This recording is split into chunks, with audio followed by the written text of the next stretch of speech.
អ៊ុយក្រែនកំពុងកាន់សន្លឹកបៀពិសេសនៅក្នុងដៃជាមួយនឹងការវាយប្រហារកាន់តែជ្រៅក្នុងទឹកដីរុស្ស៊ី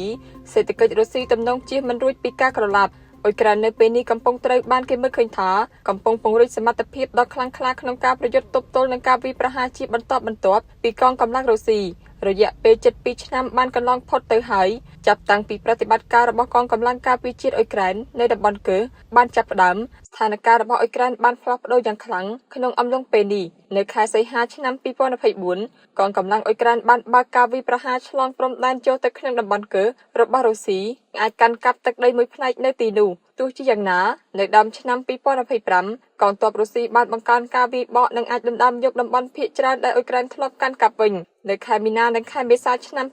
2025រុស្ស៊ីបានប្រកាសថាខ្លួនបានបណ្ដេញកងកម្លាំងអ៊ុយក្រែនចេញពីតំបន់កើស្ទើរតែទាំងស្រុងគណៈស្ថានភាពនេះក៏បានកើតឡើងក្នុងបរិបទនៃការផ្លាស់ប្ដូរទំនាក់ទំនងរវាងប្រធានាធិបតីអ៊ុយក្រែនលោក Volodymyr Zelensky និងប្រធានាធិបតីសហរដ្ឋអាមេរិកលោក Donald Trump ដែលបានជួបគ្នាជាលើកដំបូងនៅខែកុម្ភៈឆ្នាំ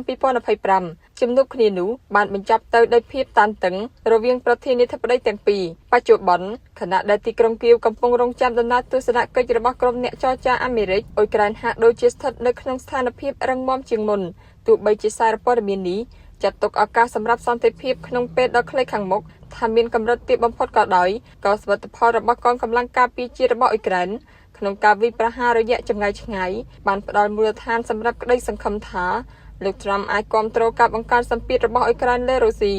អ្នកសារព័ត៌មានធ្លាប់បានកត់សម្គាល់ថាប្រតិបត្តិការនៅតំបន់កើមានគោលបំណងផ្លាស់ប្ដូរស្ថានភាពសង្គ្រាមឲ្យមានប្រៀបសម្រាប់អ៊ុយក្រែនប៉ុន្តែទីបំផុតបានក្លាយជាបរាជ័យដ៏ធ្ងន់ធ្ងរដោយសារកងកម្លាំងការពារជាតិត្រូវបានបង្ខំឲ្យដកថយពីតំបន់នោះសារព័ត៌មាននេះក៏បានលើកឡើងពីការរិះគន់របស់មន្ត្រីយោធានិងជនស៊ីវិលមួយចំនួនចំពោះប្រតិបត្តិការនេះថាជាសកម្មភាពគ្មានហេតុផលសមស្របនិងមិនសមនឹងការខាតបង់ដែលបានកើតឡើងទោះជាយ៉ាងណាអ៊ុយក្រែនបានរៀនសូត្រពីមេរៀននៃប្រតិបត្តិការនេះហើយតាមការវិតម្លៃរបស់អ្នកសារព័ត៌មានឥឡូវនេះមានសន្លឹកបៀក្នុងដៃដ៏ពិសេសថ្មីមួយដែលមិនចាំបាច់ត្រូវដណ្ដើមយករក្សាទុកឬការពារដោយទឹកដីនោះឡើយសន្លឹកបៀពិសេសនេះគឺយុទ្ធនាការវាយប្រហាររយៈចម្ងាយឆ្ងាយនៅលើទឹកដីរុស្ស៊ីយោងតាមទិន្នន័យរបស់មជ្ឈមណ្ឌលឃ្លាំមើលឯករាជ្យ ACLED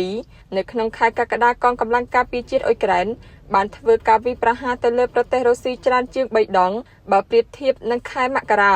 របាយការណ៍មួយបានកត់សម្គាល់ពីលទ្ធភាពដែលរុស្ស៊ីអាចនឹងប្រកាសការកែនទ័ពមួយផ្នែកបន្ទាប់ពីការបោះឆ្នោតនៅរដូវស្លឹកឈើជ្រុះដើម្បីបង្កើនចំនួនកងទ័ពនៅសមរភូមិទោះបីជាអ៊ុយក្រែនមានឧត្តមភាពផ្នែកបច្ចេកវិទ្យាក្នុងការវាយប្រហាររយៈចម្ងាយឆ្ងាយក៏ដោយក៏សមត្ថភាពនេះមិនអាចបង្កើនកម្លាំងទ័ពបន្ថែមឬបាញ់ទម្លាក់មីស៊ីលប្លង់របស់រុស្ស៊ីបានឡើយហើយក៏មិនអាចរារាំងទីក្រុងមូស្គូពីការបញ្ជូនកងទ័ពបន្ថែមទៅកាន់សមរភូមិបានឡើយទោះជាយ៉ាងណាយោងតាមអ្នកសារព័ត៌មានយុទ្ធនាការវាយប្រហាររយៈចម្ងាយឆ្ងាយនេះអាចផ្ដល់ឲ្យអ៊ុយក្រែននៅអំណាចចរចានិងមានប្រៀបក្នុងអំឡុងកិច្ចប្រជុំបន្ទាប់រវាងលោក Volodymyr Zelensky និងលោក Donald Trump មិនថាតាមរយៈការស្នើសុំផ្ទេរមីស៊ីលប៉ាត្រីយ៉ូតបន្ថែមការផ្ដល់មូលនិធិឬការគាំទ្រផ្នែកនយោបាយដល់ទីក្រុងគៀវនោះទេបច្ចុប្បន្នយន្តហោះគ្មានមនុស្សបើករយៈចម្ងាយឆ្ងាយរបស់អ៊ុយក្រែនកំពុងវាយប្រហារគោលដៅដែលស្ថិតនៅក្នុងជ្រៅក្នុងទឹកដីរុស្ស៊ីដោយវាមានចម្ងាយជាង2500គីឡូម៉ែត្រនិងអាចវាយប្រហារទៅដល់ទីក្រុងដូចជាមូស្គូ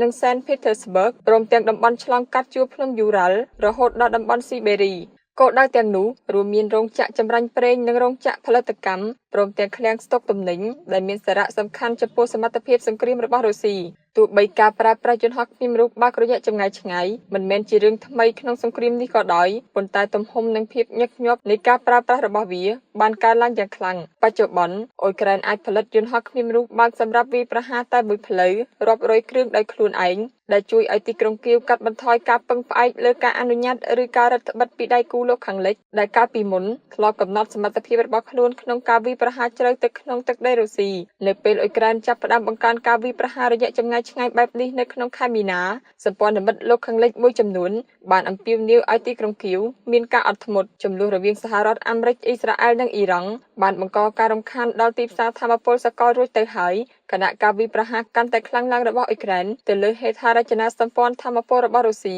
អាចបង្កើនសម្ពាធបន្ថែមលើទីផ្សារថាមពលមន្ត្រីអ៊ុយក្រែនបានចាប់ផ្ដើមហៅការវិប្រហារទាំងនេះថាទណ្ឌកម្មរយៈចម្ងាយឆ្ងាយដែលជាការប្រើពាក្យបាច់ចំអកប៉ុន្តែមានន័យថាទីក្រុងគៀវកំពុងប្រើយន្តហោះគ្មានមនុស្សបើកដើម្បីដាក់សម្ពាធលើសេដ្ឋកិច្ចរុស្ស៊ីតាមរបៀបដែលទណ្ឌកម្មលោកខាងលិចមិនអាចសម្រេចបានមូលហេតុសំខាន់គឺឧស្សាហកម្មនិងឧស្ម័នរបស់រុស្ស៊ីនៅតែជាប្រភពចំណូលដ៏សំខាន់របស់រដ្ឋដែលរួមចំណែកប្រហែល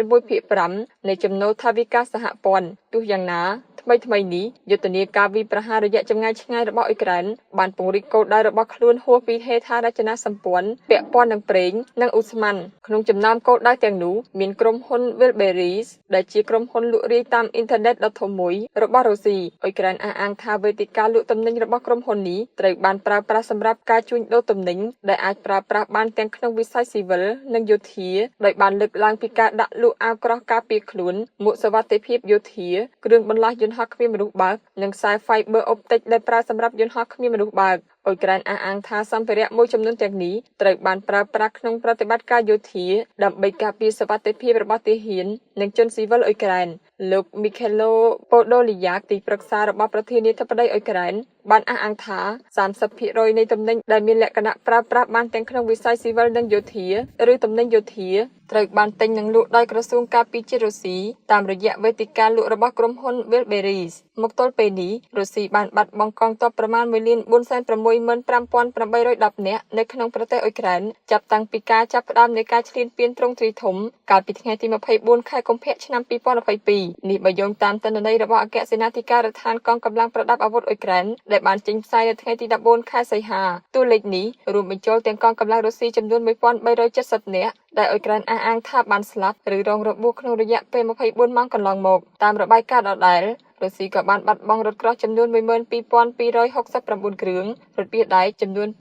25,144 គ្រឿងរថយន្តនិងធុងប្រេងចំនួន 134,375 គ្រឿងប្រព័ន្ធកាំភ្លើងធំចំនួន 47,932 គ្រឿងប្រព័ន្ធរ៉ុកែតបាញ់ច្រើនគ្រាប់ចំនួន 2,026 គ្រឿងប្រព័ន្ធការពារដែនអាកាសចំនួន 1,568 គ្រឿងយន្តហោះចំនួន 439 គ្រឿងឧទ្ធម្ភាគចក្រចំនួន 354 គ្រឿងយានជំនិះគ្មានមនុស្សបើកចំនួន 461,484 គ្រឿងប្រព័ន្ធគ្មានមនុស្សបើកពីប្រហារលើដីចំនួន 2,241 គ្រឿងនាវានិងទូកចំនួន 34 គ្រឿងនិងនាវាមួយទឹកចំនួន 2 គ្រឿងទន្ទឹមនឹងនេះអគ្គសេនាធិការដ្ឋានអ៊ុយក្រែនមិនបានបង្ហាញពីតួលេខការខាតបង់របស់កងកម្លាំងរបស់ខ្លួនឡើយដោយលើកឡើងពីហេតុផលសម្ងាត់ផ្នែកប្រតិបត្តិការរបាយការណ៍របស់ក្រុមអ្នកស្រាវជ្រាវនិងអ្នកជំនាញលោកខាងលិចមួយចំនួនក៏បានប៉ាន់ប្រមាណថាការខាតបង់របស់រុស្ស៊ីមានចំនួនខ្ពស់ជាងអ៊ុយក្រែនយ៉ាងច្រើនដែលមជ្ឈមណ្ឌលសម្រាប់ការសិក្សាយុទ្ធសាស្ត្រអន្តរជាតិ CSIS បានប៉ាន់ប្រមាណពីសមាមាត្រខាតបង់ដែលអាចស្ថិតនៅប្រហែល 2.5 ធៀបនឹង 1 របាយការណ៍របស់ CSIS ដែលចេញផ្សាយនៅខែមករាឆ្នាំ 2026 បានប៉ាន់ប្រមាណថាអ៊ុយក្រែនអាចមានអ្នកស្លាប់និងរបួសចន្លោះពី 500,000 ទៅ 600,000 នាក់ចាប់ពីខែកុម្ភៈឆ្នាំ 2022 ដល់ខែធ្នូឆ្នាំ 2025 ក្នុងនោះប្រហែល 100,000 ទៅ 140,000 នាក់ត្រូវបានគេប៉ាន់ប្រមាណថាបានស្លាប់នៅក្នុងសមរភូមិគណៈមន្ត្រីអ៊ុយក្រែនកម្របង្ហាញតួលេខការខាតបង់ជាផ្លូវការប្រធានាធិបតី Volodymyr Zelensky បានប្រាប់ Friend TV កាលពីថ្ងៃទី 4 ខែកុម្ភៈថាយ៉ាងហោចណាស់ទាហានអ៊ុយក្រែន